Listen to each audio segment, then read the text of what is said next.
Ça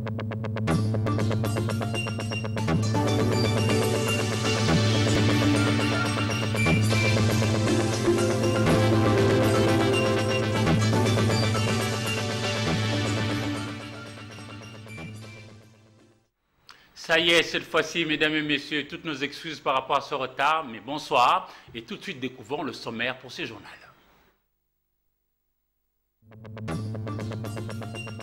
Répondant aux questions des députés nationaux ce mardi 27 octobre à l'Assemblée nationale, le ministre d'État de la décentralisation, Azarès Rouberoa, pense que la mise en place d'une commission spéciale qui ne concernerait que Minembwe serait discriminatoire. Et l'interpellateur Moïndo Nzangi appelle le ministre Rouberoa à démissionner de lui-même.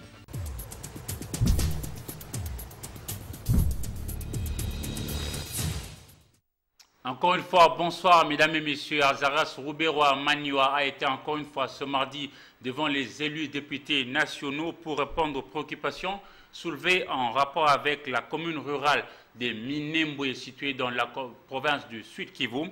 Pour le ministre d'État en charge de la décentralisation, la mise en place d'une commission spéciale qui ne va s'attarder qu'à la question relative à Minembwe est discriminatoire. Découvrons sa réponse avec cet extrait choisi pour vous par Patrick Borel-Moukindi. Voici les éléments de réponse. D'abord, au premier mot, comme peut rappeler dans ma réponse à l'interpellation de l'honorable Moïndo Zangui, le bourgmestre de Minembwe, ressortissant de la communauté Banyamulenge, et le bourgmestre adjoint ressortissant de la communauté Babembe, et le secrétaire, mais lui n'a pas été nommé évidemment, il est ressortissant de la communauté Banyindu. Donc les deux premiers ont été nommés par arrêté ministériel numéro 25 BACAB VPM, ministre de l'Intérieur et Sécurité, du 20 novembre 2018. Par arrêté numéro 01 du 20 février 2019, le gouverneur du Sud Kivu a notifié par ses soins aux intéressés. Les deux autorités furent donc investies. Voici ce que dit la loi sur les entités territoriales décentralisées en son article 56, honorable député, élu légitime de notre peuple. Le bourgmestre et le bourgmestre adjoint sont élus au sein ou en dehors du conseil communal dans les conditions fixées par la loi électorale. Ils sont investis par arrêté du gouverneur de province dans les 15 jours de la proclamation des résultats. Étant hors contexte des élections urbaines, municipales et locales, qui devraient se tenir en fonction du budget par vous à être adopté, j'espère, cette année, le seul élément à tirer de cette disposition dans le processus de légitimation des bourgmestres et des bourgmestres adjoints nommés par les autorités nationales, c'est l'investiture par l'arrêté et la notification acte du gouverneur de province. Ces actes furent exactement posés en temps réel au lendemain de leur nomination, ce qui leur a valu l'autorité nécessaire de poser des actes depuis environ 2 ans. Des actes qui rentrent dans le cadre de leurs attributions au sens de l'article 60 de la même loi, notamment les actes suivants qu'ils posent depuis 2 ans. Assurer la responsabilité de la bonne marche de l'administration de la commune de la juridiction. Il est officier de police judiciaire à compétence générale. Quittons l'Assemblée nationale pour nous intéresser par rapport à ce qui se passe toujours dans la partie orientale, mais cette fois-là, pour dire qu'il y a des activités qui sont organisées au niveau des assemblées délibérantes de province, et notez que la proposition de l'édit portant protection de la femme enceinte a été rejetée à l'Assemblée provinciale du Nord Kivu. C'est lors de la plénière d'hier, lundi 26 octobre 2020, à Goma, que cette initiative d'un élu a été rejetée par 14 députés provinciaux sur le 28 votants dans la salle. 4 autres se sont abstenus. Le vote a eu lieu après un débat houleux, pendant lequel quelques députés ont relevé que cette proposition d'édit était à l'encontre de ce que prévoit l'article 202 de la Constitution en vigueur en République démocratique du Congo. Cette proposition dédie portant protection spéciale des femmes enceintes au Nord Kivu, initiée par l'honorable Japol Lumbulumbu, avait pour objectif de permettre à cette catégorie de la population de bénéficier des soins primaires gratuitement et de moderniser les maternités dans des hôpitaux ruraux à travers un fonds que le gouverneur de province mettrait en place. Mais lors du débat houleux, plusieurs députés provinciaux ont montré que ces projets dédits entrent en contradiction avec l'article 202.8 de la Constitution qui reconnaît certaines matières exclusives à la province, d'où ce rejet. Ainsi, sur 28 élus provinciaux présents à la plénière de ce lundi 26 octobre, 14 ont voté contre, 4 abstentions, 7 ont été favorables, moins les 3 membres du bureau. Ce qui a provoqué la colère de Mme Fabi Kikwaya, membre de plusieurs associations locales qui ont fait bloc pour soutenir ces projets dédits. Elle regrette que la femme sera toujours reléguée au second plan. J'ai le regret de constater qu'ils ont rejeté les dits de maman. Surtout l'article là de notre vice-président de l'Assemblée, que lui-même, il a eu pitié de sa mère, de sa femme, de ses enfants, de toutes ses mamans, pour qu'on adopte. Et maintenant les hommes disent non, on ne peut pas. Est-ce que c'est possible? Mais l'honorable Japol conseille à ces femmes de ne pas baisser la garde mais en saisir un député national qui a compétence en cette matière. Comme nous disons que c'est une matière exclusive de l'Assemblée nationale, il va falloir que ces femmes, avec l'initiateur, saisissent les députés nationaux pour que la matière soit traitée au plus haut niveau. Pour son initiateur, il a joué sa partition car ce projet dédié protégeant les femmes en province a été déposé. Et il accepte sportivement la décision de la plénière. Jean-Paul Lumbulumbu. Moi, je suis très fier d'abord d'avoir initié, de l'avoir déposé. Mais écoutez, la plénière, elle est souveraine. Si elle n'a pas trouvé l'intérêt de protéger la femme enceinte, moi, je m'incline à la décision de la plénière. Donc, désormais, cet édit ne sera plus débattu dans l'organe délibérant du Nord Kivu. Goma, Dalmondungo pour Antenne A. Merci Dalmondungo pour tout ce détail. Félix-Antoine Tshisekedi va regagner Kinshasa dès demain, mercredi 28 octobre 2020. Mais prenons part aux assises liées à la commémoration de 80 ans du manifeste de Brazzaville. Félix-Antoine Tshisekedi Tshilombo, le président de la République démocratique du Congo, est intervenu aujourd'hui mardi devant un parterre d'invités de marque, notamment avec le président Denis Sassou Nguesso. Et suivez ces propos avec cet extrait choisi pour vous, encore une fois, par Patrick Borel Mukindi. Le 27 octobre 1940, que le général de Gaulle lançait le manifeste de Brazzaville, posant affranchi d'un joug de l'occupation, une France indépendante, une France libre. Ce combat pour la liberté ne pouvait se faire sans l'apport et le sacrifice suprême des combattants venus de ce sol africain. Pour la réussite et la crédibilisation de ce combat, Charles de Gaulle n'avait non seulement besoin d'hommes prêts à la résistance, mais aussi d'un vaste territoire libre d'occupation ennemie.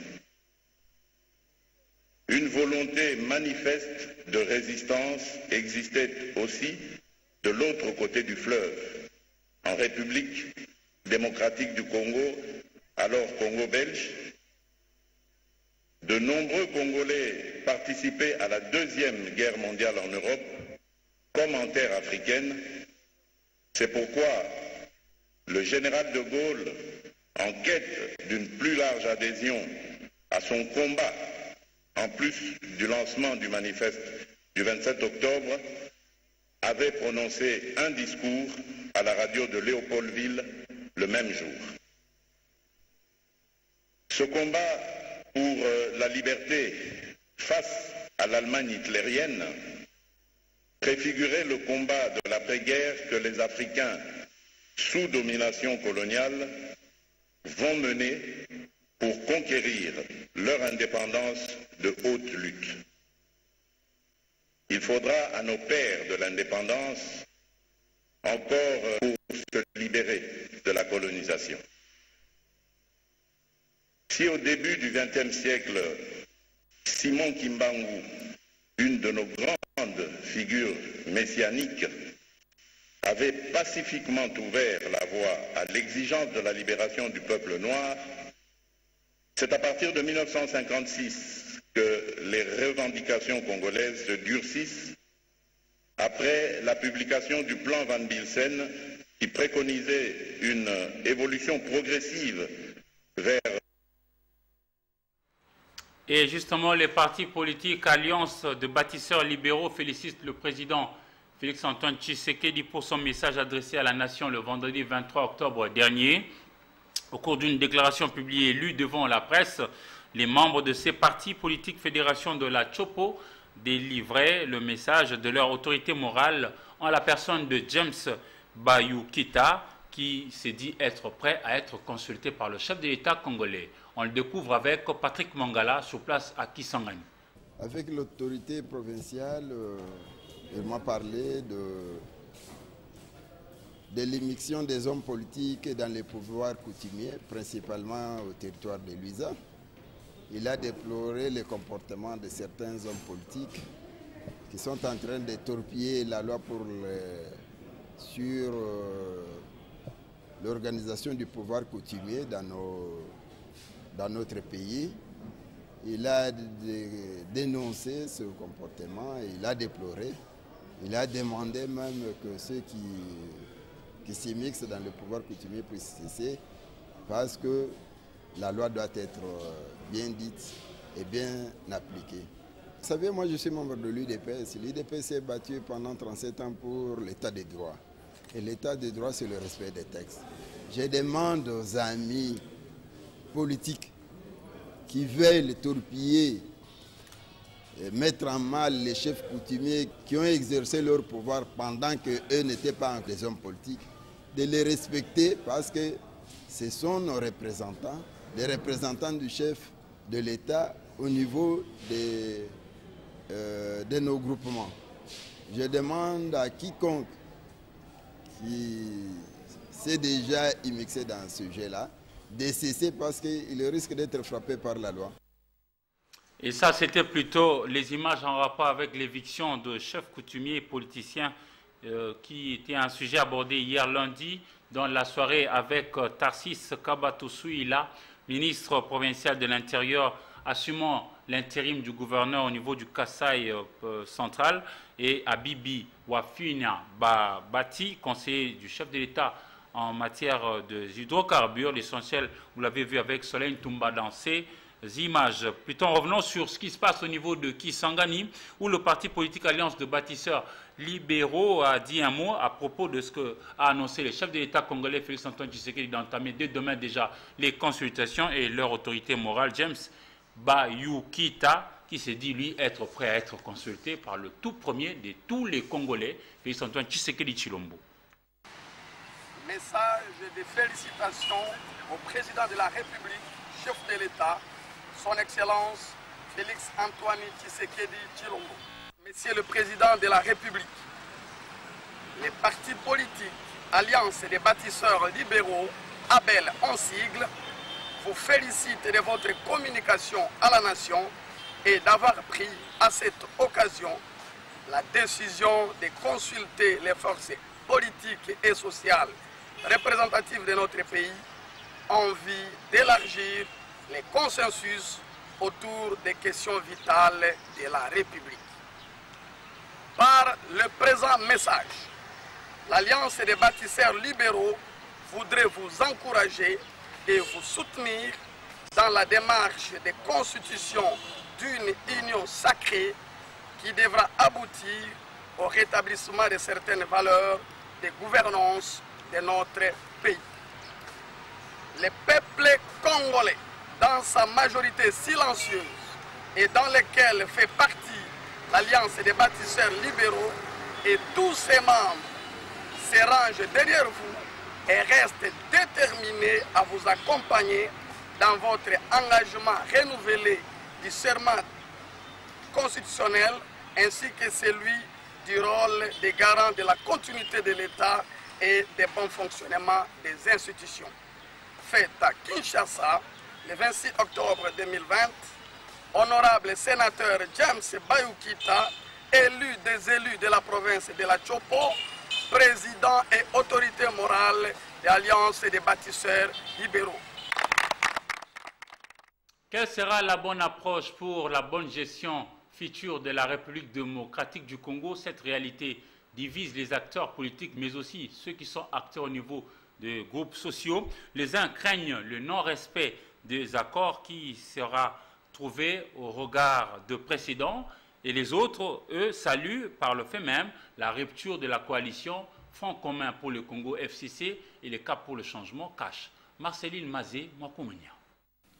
À en croire le président de la République, Félix-Antoine Tshisekedi Tshilombo, qui s'est exprimé en des termes clairs, la coalition FCC CACH, loin de préserver les acquis de l'alternance, s'adonne en 2 ans à creuser dans les divergences entre signataires. La 25e réunion du Conseil ordinaire de ministres a eu lieu ce vendredi. De l'accord des cogestions empêchant ainsi l'appareil étatique de servir le peuple convenablement. Par conséquent, il faut s'ouvrir aux autres à travers les consultations. En attendant les résolutions qui y seront issues, la classe politique est divisée. Si les uns voient en cette démarche une énième violation de la Constitution, un non-respect récurrent des accords contractés par l'actuel chef de l'État et surtout une intention malveillante de Félix-Antoine Tshisekedi de repousser l'organisation des élections de 2023 au calendrier grec. D'autres, par contre, appuyant la démarche du chef de l'État bien qu'amorcée en aval, pensent que l'existence du FCC comme plateforme majoritaire au Parlement est illégale. Il faut, pour rendre justice, une rupture et l'identification d'une nouvelle coalition reflétant la réalité du moment à l'hémicycle. Est-ce de ces divergences ne naîtra pas la spirale des concertations à répétition qui risque d'entamer ses premiers mandats et lui faire perdre de sa superbe? L'histoire retiendra tout. Et on en vient à des appréhensions, des peurs bleues qui peuvent exister, les incompréhensions qui résulteraient du discours du chef de l'État adressé à la nation le 23 octobre dernier nécessitent des éclaircissements pour rester dans sa logique originelle. Mais quel en est le contour véritable? La tentative de réponse avec Marceline Mazé, Mwakoumania. Un engagement politique de quelque nature que ce soit, primé sur mes prérogatives constitutionnelles et sur l'intérêt supérieur du peuple congolais. Et considérant que le salut du peuple est la loi suprême, j'ai décidé.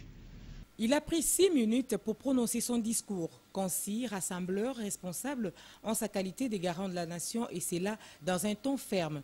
Les discours n'étant pas populistes, nombreux sont dans des interprétations fallacieuses tendant à déformer les propos pour attiser le feu. L'un de ses conseillers spéciaux explicite les contenus.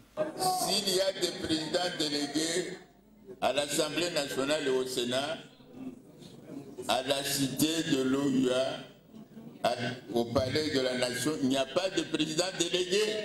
Il y a un président et un président unique.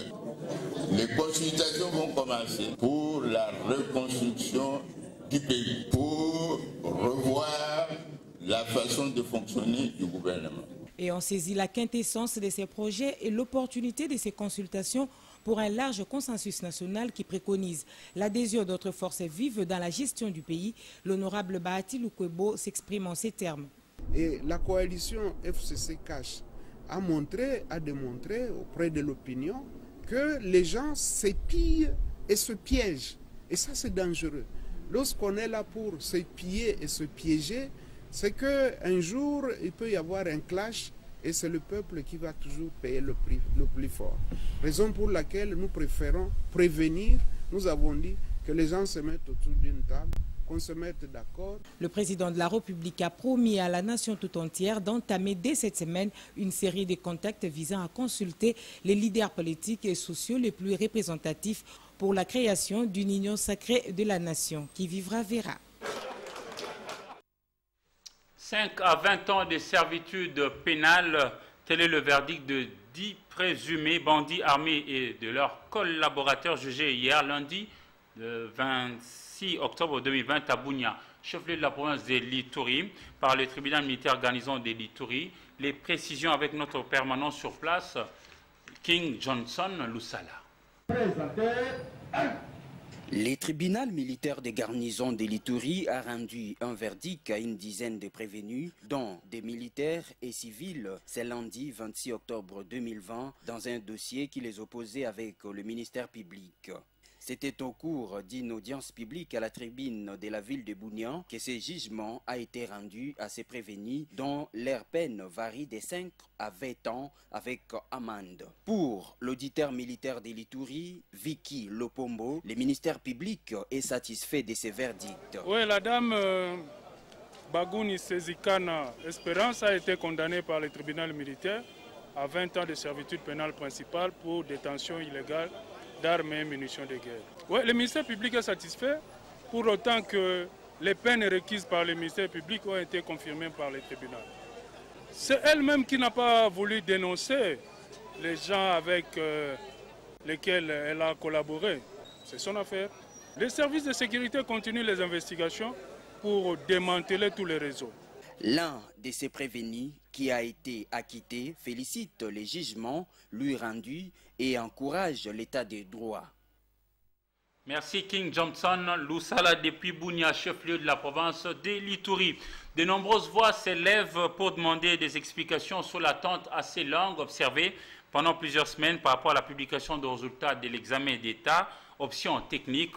Nos reporters Raïssa Kitambala, Jenny Ntambwe sont allés à la rencontre d'un préfet d'école ici à Kinshasa pour en connaître les raisons.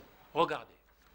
Les finalistes des humanités candidats dans les options techniques, dont la commerciale pour l'examen d'État 2019-2020, sont toujours à l'attente des résultats un mois après que les autres finalistes avaient pris connaissance de leurs résultats. Les préfets d'une école technique située dans la commune de Ndjili donnent les raisons de ces retards, dont la correction manuelle pour ces options techniques. En ce qui concerne les options techniques, déjà attendre jusqu'à ce qu'on puisse corriger d'abord les dessins, ce que nous appelons projet, traduit, tout ça, vous connaissez. C'est ça qui a pris du temps. Maintenant, ce qui concerne comment publier jour après jour, là, ça dépend du ministre. Je ne sais pas qu'est-ce qu'il y a eu par rapport à des options comme secrétariat, tout ça qu'on a publié avant. Et les options, donc ça dépend de la compilation. Donc ça a pris du temps parce qu'on devait corriger d'abord à la main. Donc voilà ce que je pouvais dire. Que les élèves techniciens puissent comprendre que ça ne dépendait pas ni des ministres, ni je ne sais pas moi des Vodacom ou Orange, tout ça. Mais ça dépendait de la correction qui était manuelle. Il faut dire que le week-end dernier, le ministre de l'EPST avait publié le résultat de lauréats, notamment des options nutrition et sociale. Ces des commerciales, coupe et couture doivent garder patience. Le gouverneur de Kinshasa, Jantini Ngobila Mbaka, a rendu hommage à Franco Luambo Makiadi le samedi dernier à l'occasion du 31e anniversaire de son décès de ce grand musicien mort à Bruxelles, capitale du Royaume de Belgique, le 12 octobre 1989. Il a lui-même, gouverneur de la ville de Kinshasa, interprété l'une de ses chansons à succès. Il s'agit du titre Mario. Suivons-le avec Sylvain Kapombo-Boussengele. Il n'a pas voulu louper aux activités commémoratives marquant le 31e anniversaire de la disparition de Franco Luambo Makiadi, dit grand maître. Le gouverneur de la ville de Kinshasa, comme un véritable amoureux de la musique, est allé le samedi 24 octobre déposer sa gerbe de fleurs sur la tombe de cet illustre disparu. Jantini Ngobila Mbaka a posé cet acte en présence des membres des familles de Luambo Makiadi ainsi que de quelques artistes et musiciens. L'autorité urbaine, en bon mélomane de la musique du Congo-Kinshasa, on a saisi l'occasion pour vanter les talents artistiques du regretté Luambo. Pour la petite histoire, pour les gens, la jeune génération qui ne connaît pas Franco Luambo Makiadi, il fut un grand musicien hors pair, un musicien très engagé, un chanteur guitariste aussi, un chanteur provocateur, un chanteur humoriste, un compositeur intarissable. Et avec son orchestre de Hockey Jazz, de tout-puissants Hockey Jazz, il a amené la musique congolaise moderne au firmament de son histoire. Les premiers des Quinois accompagnés des deux grands compagnons de Franco Luambo Makiadi, en l'occurrence Verkis Kiamwangana et Joski Kiambukuta, s'est dirigé à l'espace 1, 2, 3, lieu de concert de cet artiste musicien de son vivant. Ngobila Mbaka a non seulement assisté, mais aussi participé à la séance d'interprétation des chansons du grand maître, notamment la chanson Mario.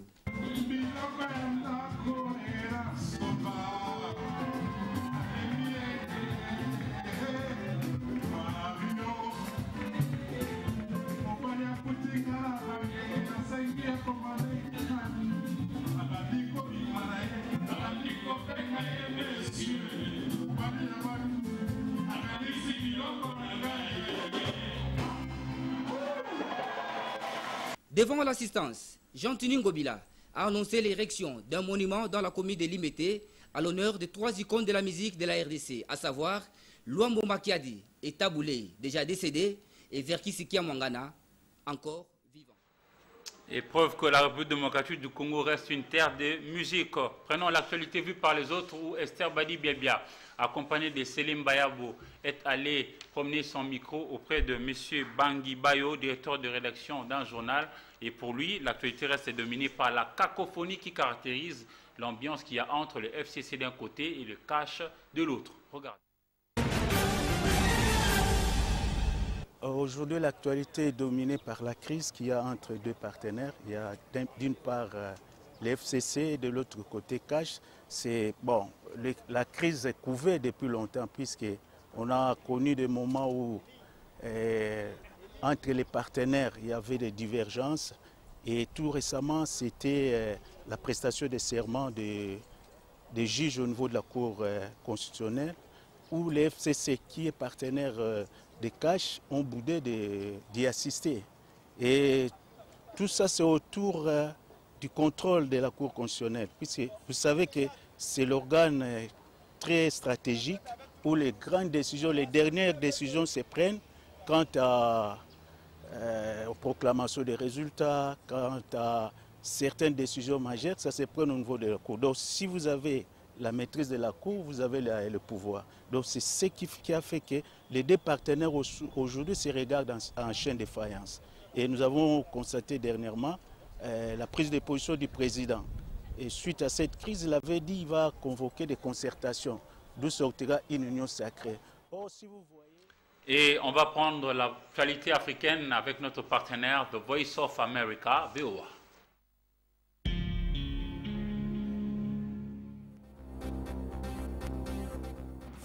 Au Mali, le procès des auteurs présumés des attentats de l'hôtel Radisson Blu et du restaurant La Terrasse en 2015 à Bamako s'est ouvert dans la capitale en présence du principal accusé, le Mauritanien Fawaz Ould Ahmed.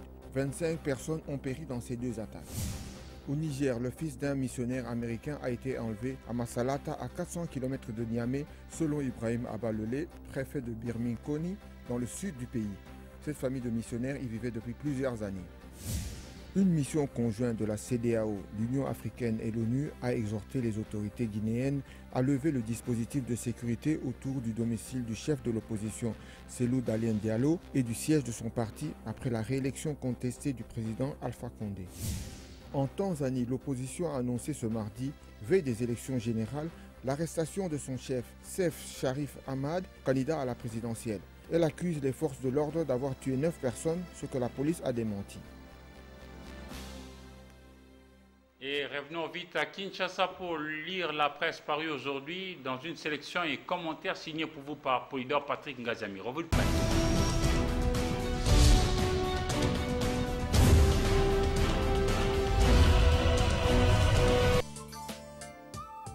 Dans leur livraison de ce mardi 27 octobre 2020, plusieurs journaux reviennent sur la réaction du professeur de droit de l'université de Lubumbashi, Gabriel Malalé, à l'adresse du chef de l'État. Dans une interview à Politico.cd, écrit Forum des As, cet enseignant voit à travers les consultations initiées par Félix Tshisekedi une succession des violations de la Constitution.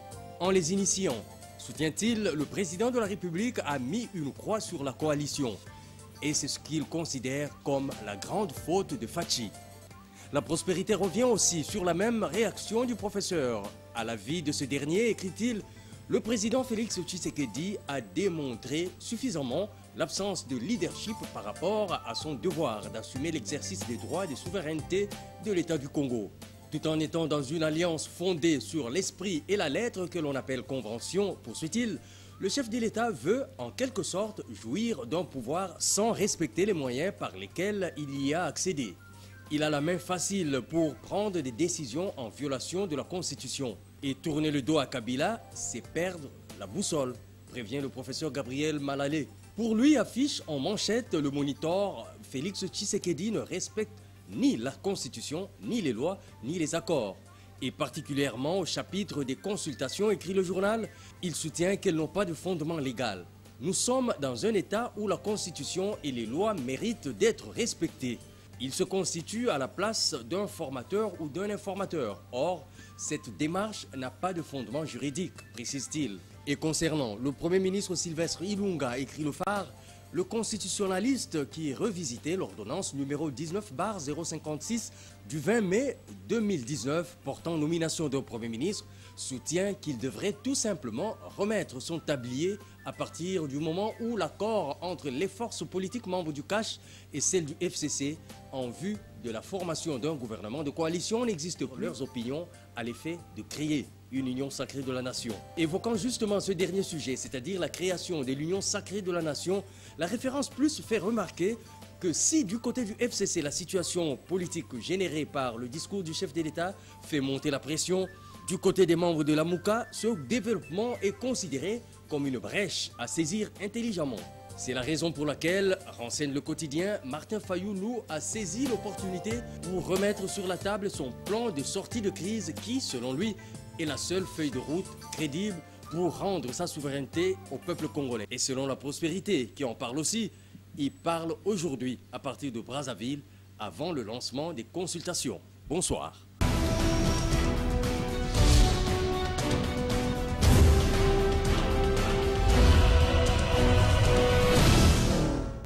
Et tout de suite, découvrons le grand titre de ces journaux dans ce rappel de titres. Répondant aux questions des députés nationaux ce mardi 27 octobre à l'Assemblée nationale, le ministre d'État de la décentralisation Azarès Rouberoa pense que la mise en place d'une commission spéciale qui ne concernerait que Minembwe serait discriminatoire. Et l'interpellateur Moïndo Nzangi appelle le ministre Rouberoa à démissionner de lui-même. Mesdames et messieurs, c'est la fin de ce journal. Merci à vous de l'avoir suivi de partout et particulièrement dans la commune de Kassavou. Au revoir.